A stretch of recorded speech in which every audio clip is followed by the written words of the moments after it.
Hey folks, how you doing out there? Darren Scorza with another Drink and a Wink Peatober month feature here. A little late I'm getting to you. Hope you'll see it, if not live, later, and check it out. We have a cool whiskey that's new to us here.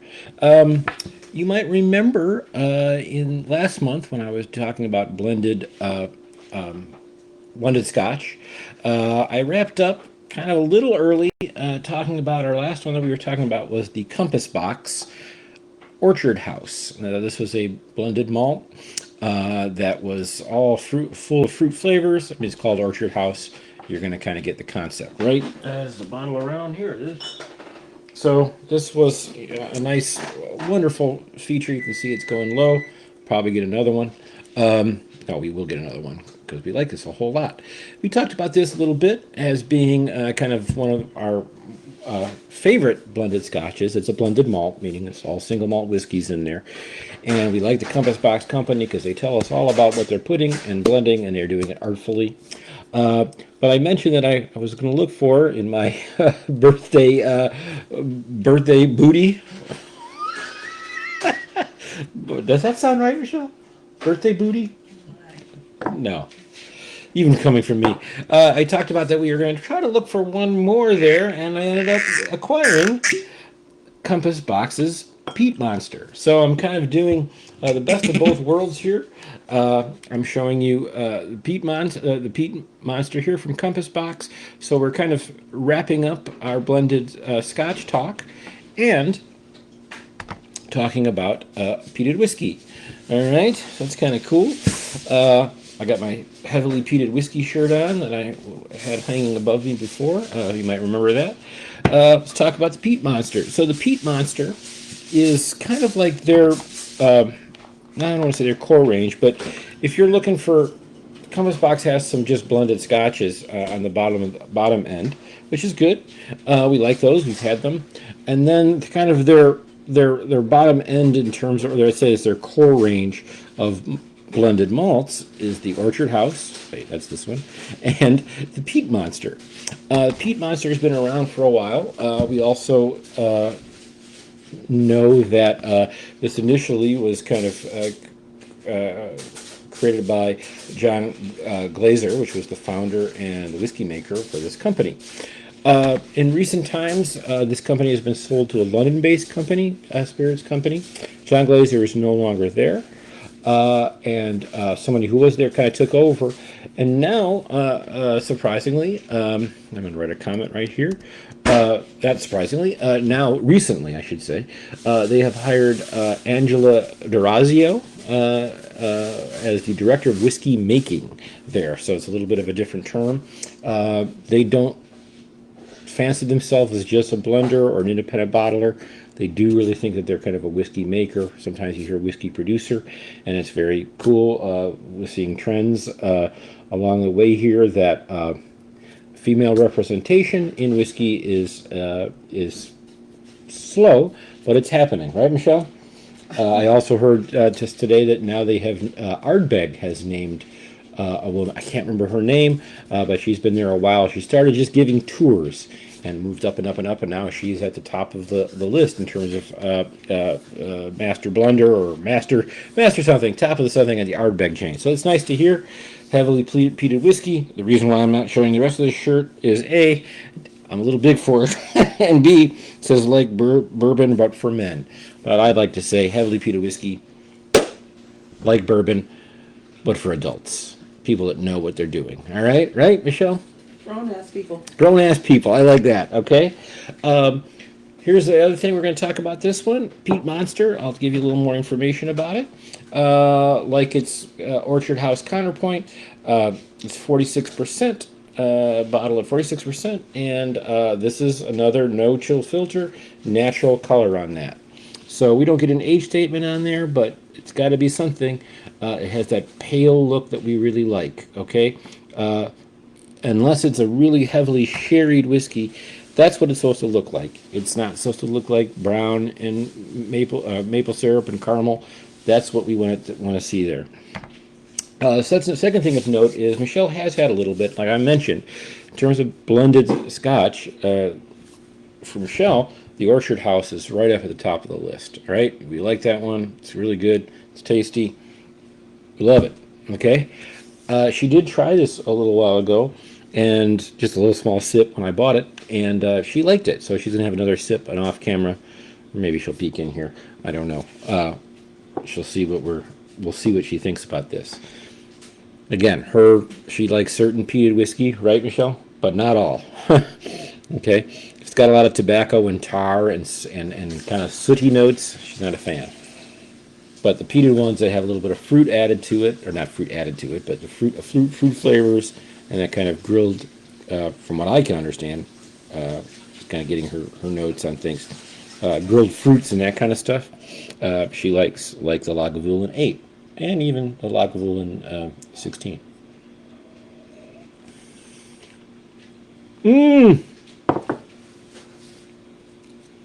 So let me tell you a little bit more about this one. So this one, again, they're using great stuff here. They tell you everything about it. You can go on the website from whatever you buy from Compass Box, and they will actually give you the chart of what they're blending together. And then the screen will close on your iPad. We'll talk about that in a second.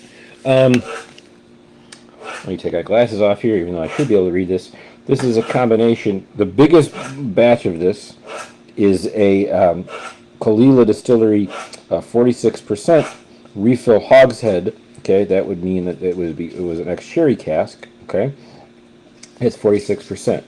Then there's a different one that's listed as having sweet smoke. You want to look at the top of my head this whole video. Delicate smoke from the Kalila Distillery. Then there's a little bit, 14% of what they say clean smoke. All of those are refill hogshead.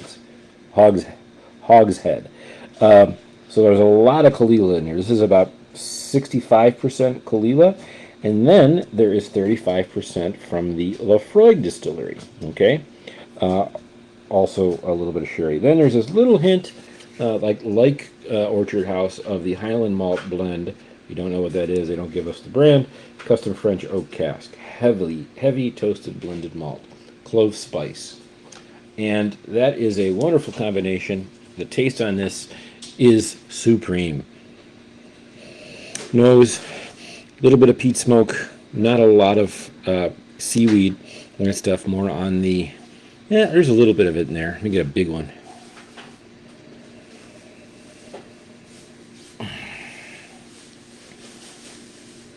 You get the peat, there's a little bit of lemon, a little bit of fruit note in there. Really nice, well-balanced nose. There's a little bit of like creaminess to this nose, and on the taste,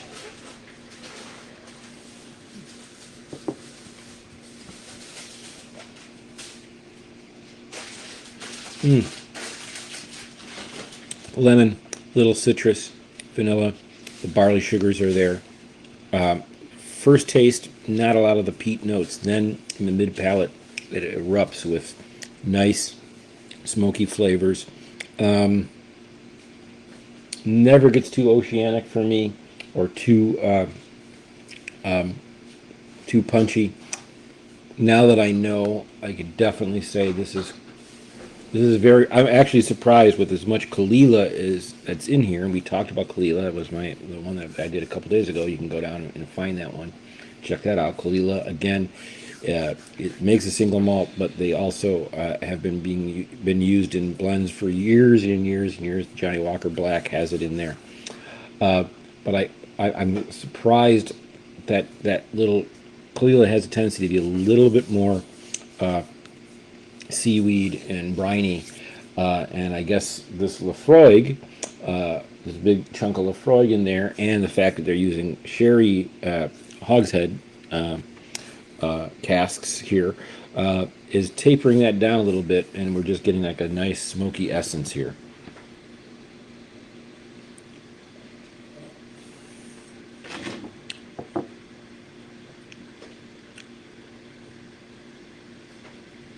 On second taste, I'm getting like cigar smoke, some kind of pipe smoke, but not the actual tobacco taste. Not a lot of leather, but it's there. in the background. This is a really extraordinary. Did you taste it yet, Michelle? Okay. This is a really extraordinary taste, and can really get you into a high quality peat scene for something less than what you'd pay for a Lefroy 10 or something like that. The other thing that's really great about Compass Box is their artwork. All right, they are known for their artwork. Look at this thing, this weird monster. What else do I see here? So I look down. They're just a very interesting company, right? Did you taste it? Oh, sorry. I see it now. What else can I tell you about this? Let's see if there's anything else on the back here. Yeah, this would really just be so good in a variety of space. You know, like I say, don't get. It's not really a monster peat. This is not a peat bomb, but it's there for sure. We're getting some of the fruit notes, spice notes.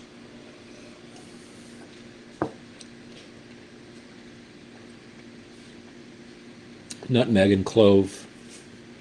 I'm gonna go back. I'm gonna do it one more time, like all the way through. Now that I've had a second taste, and then Michelle can tell us what she thinks. On the nose, this might just be like a little bit more of a tame version of a big blaster peat, like Lefroy or Kalila.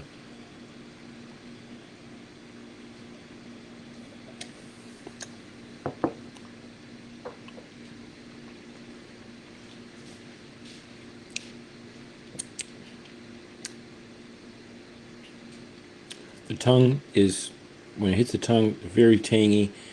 Got enough punch at 46%, but it's not overpowering. It's a wonderful sip. In terms of everything being incorporated in this blend, there is a little bit of a separation. Like I say, you get some sweet fruit notes, and then it really just feels like you've eaten something that like a dark fruit that's been grilled or something of that nature. I want to say with like not anything too pungent. There's not pineapple in here, and what's interesting here is a lot of the Compass Box use as part of the blend Kleinlich, one of the other single malt that has a very pineapple-y and waxy note. That is not in here from what the chart says, and I'm not finding that. So there's a little bit of hint of lemon, a little bit of hint of some fruits, but there isn't an overpowering, bright punchiness of fruit. It's just really good. Like many blended malts, maybe on the end the finish is a little bit thin, a little bit oaky on the end, but it's nice. It's tasty. You can tell that the oak has been, again, this is primarily ex-sherry cask whiskey that's been aged in there. From what I can tell, again, a hogshead usually means that it's a sherry cask, but maybe not. Well, no, that's not always true. You know what? I might have to take that back. They don't taste like, it tastes like well used mature casks. So it's not first fill. It gives us a little bit of a hearty, meatier flavor, but nothing overpowering. Michelle, have I said anything that you disagree with? No, well, that's odd.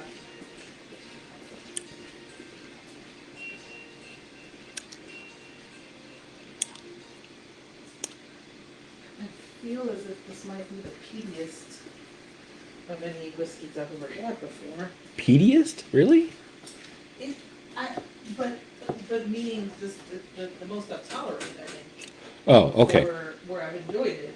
Okay. Because as you said, I like some mildly peated things, but this might be the strongest. The nose just felt like a little bit of the ocean for me. Okay. Just the feel of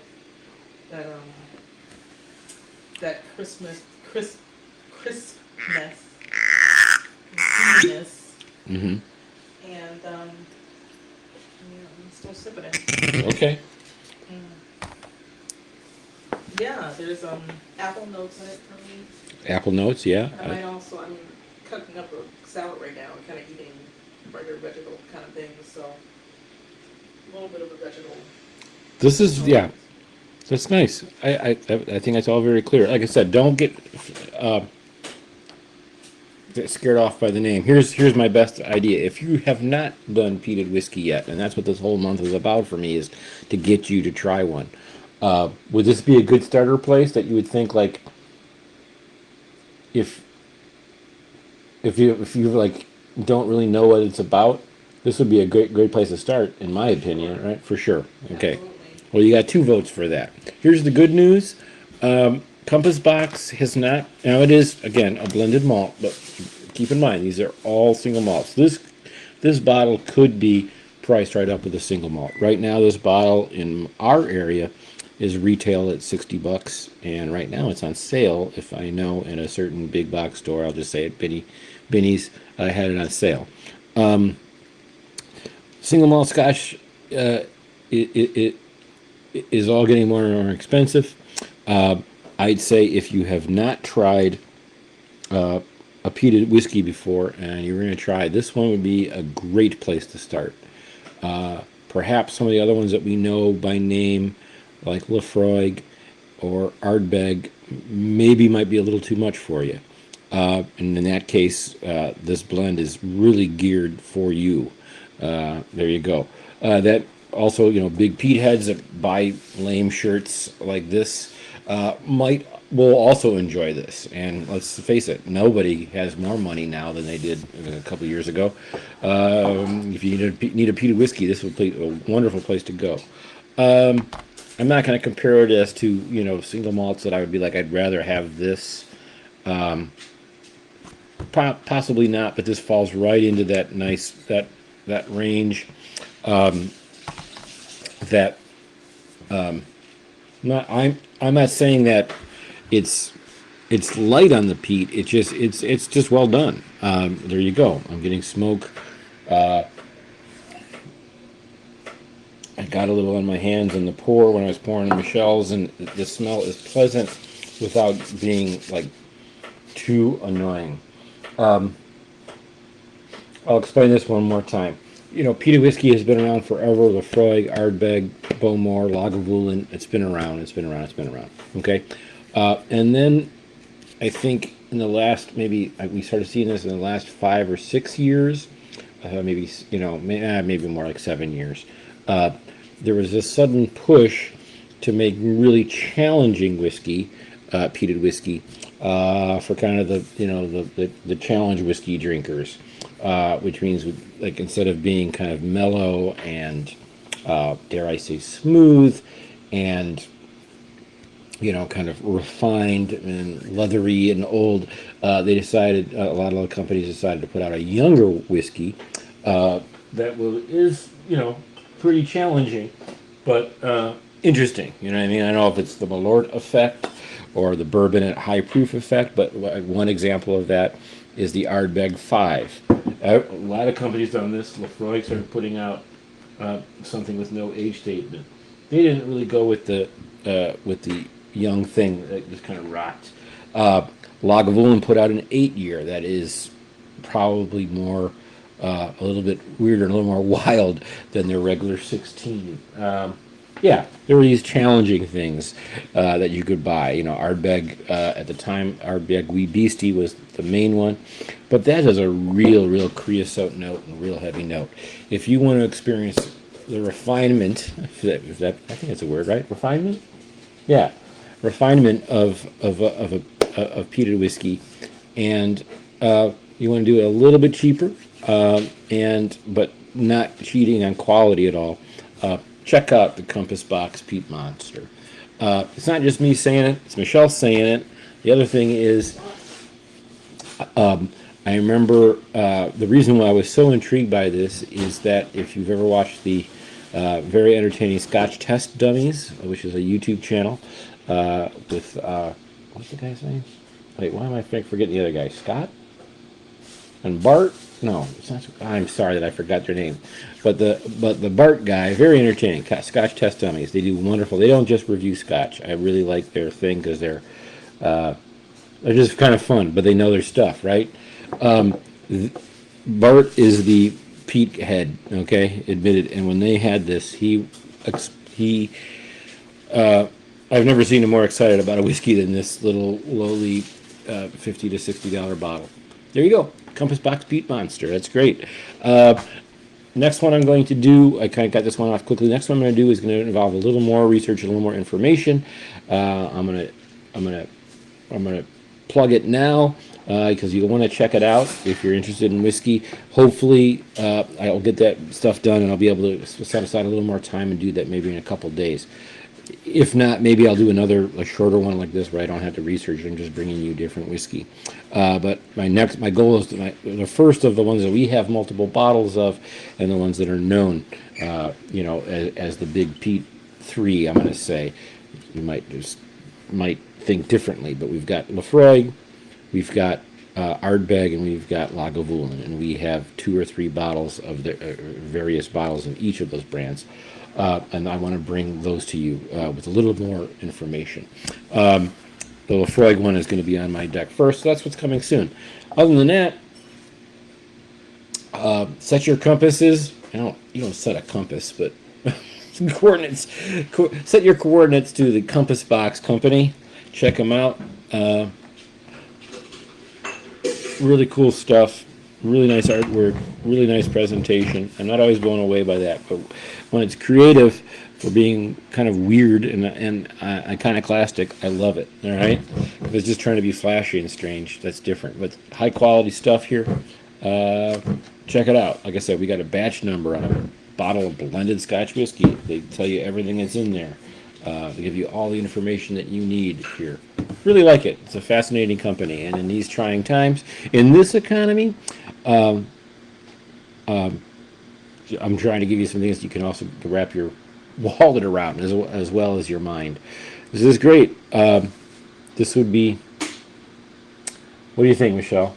Drinking it neat, we're good, right? Yeah. In a highball, probably be really good, right? Very refreshing. A little bit of smoke, maybe a drop of water, but this one is strong enough that I'm going to say that I like Compass Box, just like my cities, including Chicago. No ice. All right, I'll see you later.